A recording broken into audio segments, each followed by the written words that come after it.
2021-এ সাধন পাণ্ডে 20,238 ভোটে জিতেছিলেন। আর এই তৃতীয় রাউন্ডের গণনা শেষে দেখা যাচ্ছে 13,000-এরও বেশি ভোটের ব্যবধানে এগিয়ে রয়েছেন শক্তি পাণ্ডে। কি মনে করছেন শ্রেয়া, সেই ব্যবধান কি ছাপিয়ে যেতে পারবেন তার মা? একদম, আমি সরাসরি সেই প্রশ্নেই যাব যে মা কি বাবাকে ছাপিয়ে যাবে? না, মা কখনোই বাবাকে ছাপিয়ে যেতে পারবে না। আপনি যদি বলেন ভোট মার্জিনে, তাহলে হ্যাঁ, মানিকতলা দুর্দান্ত ভোটিং করেছে। এবং আপনারা যদি বিগত 3 বছর মানিকতলার কোনো সভাতে এসে থাকেন, বাবা অসুস্থ হওয়ার পর থেকে বিভিন্ন নেতা মন্ত্রী যখন এসে সভায় বক্তব্য দিয়েছে, তারা বলেছে মানিকতলায় উপনির্বাচন হলে 70,000 ভোট ক্রস করবে। কিন্তু আমি মনে করছি 50,000 ভোটের নিরিখে উনি জিতবেন।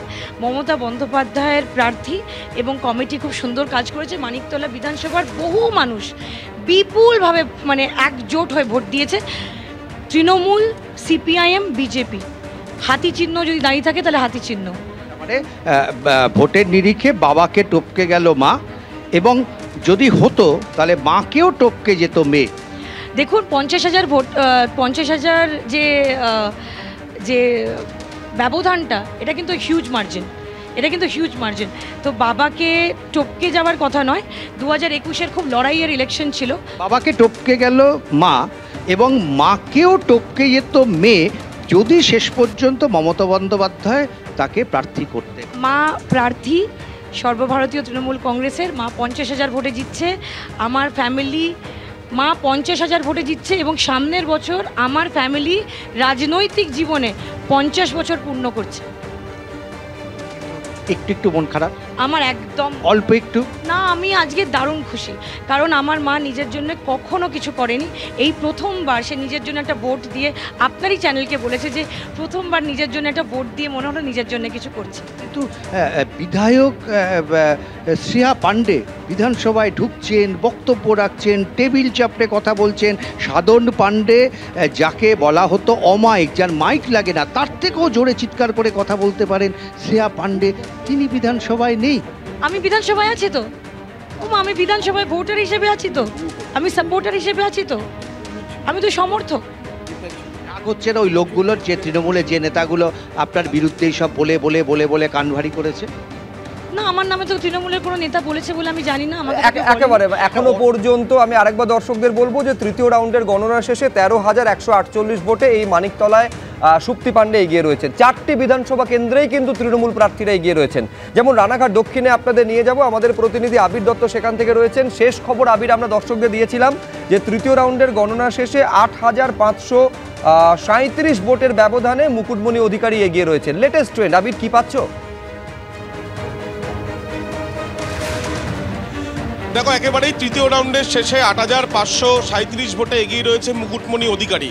কিন্তু রাজনৈতিকভাবে এটা অত্যন্ত তাৎপর্যপূর্ণ একটা ফলের ট্রেন্ড তৃণমূল কংগ্রেসের ক্ষেত্রে। তার কারণ মতুয়া ফ্যাক্টর বরাবরই দেখা গিয়েছে রানাঘাট দক্ষিণের ক্ষেত্রে, এবং এই যে রানাঘাট দক্ষিণের যে উপনির্বাচনের ট্রেন্ড এখনো পর্যন্ত পাওয়া যাচ্ছে, সেটা তাৎপর্যপূর্ণ এই কারণেই, এর আগে যে নির্বাচন হয়েছে অর্থাৎ লোকসভা নির্বাচনে, সেখানে প্রায় 1,35,000-এরও বেশি ভোটে জগন্নাথ সরকার জিতেছিলেন। সেই সময় এই রানাঘাট দক্ষিণ থেকে প্রায় 37,000 লিড ছিল, বিজেপির লিড ছিল। কিন্তু সেখান থেকে এই যে 3টে রাউন্ড গণনা হয়েছে উপনির্বাচনে, সেখানে দেখা যাচ্ছে 8,537 ভোটে তৃণমূল কংগ্রেস এগিয়ে রয়েছে। এর আগে যে রাউন্ড আমরা দেখেছি, দ্বিতীয় রাউন্ড, সেখানে প্রায় 2,100 কিছু ভোটে এগিয়ে ছিল তৃণমূল কংগ্রেস। তার থেকে প্রায় 4 গুণ বেশি ভোট তারা লিড কিন্তু তারা বাড়াতে পারলো।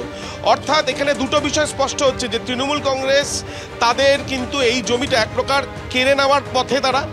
দ্বিতীয়ত, বিজেপির যে শক্ত ঘাঁটি হিসেবে তৈরি হয়ে গিয়েছিল অন্তত লোকসভার নির্বাচনের নিরিখে বা তার আগে যে বিধানসভা হয়েছিল সেই নিরিখে, সেই ছবিটা কিন্তু সম্পূর্ণভাবে বদলে গেল। তাহলে কি মতুয়া ভোট এই ক্ষেত্রে বিজেপি থেকে মুখ ফিরিয়েছে অন্তত এই উপনির্বাচনের নিরিখে? সেটা যদিও আরও কিছু সময়ের পরে স্পষ্ট হবে, তার কারণ তৃতীয় রাউন্ড হয়ে গিয়েছে। চতুর্থ রাউন্ডের গণনা যেটা চলছে, সেখানেও যেটা জানা যাচ্ছে সূত্র মারফত, যে সেই ট্রেন্ডটাও তৃণমূল কংগ্রেসের লিডের দিকে।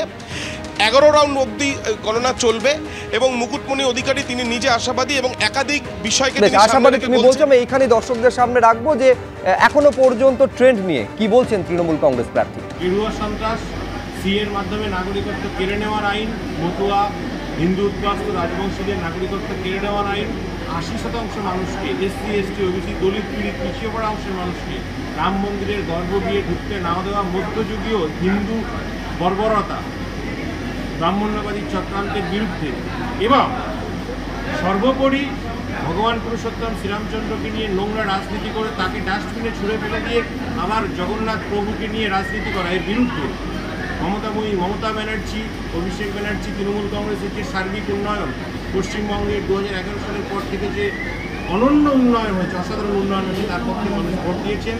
সকলকে আমার তরফ থেকে অসংখ্য ধন্যবাদ। যারা ভোট দেননি তাদেরকেও প্রণাম।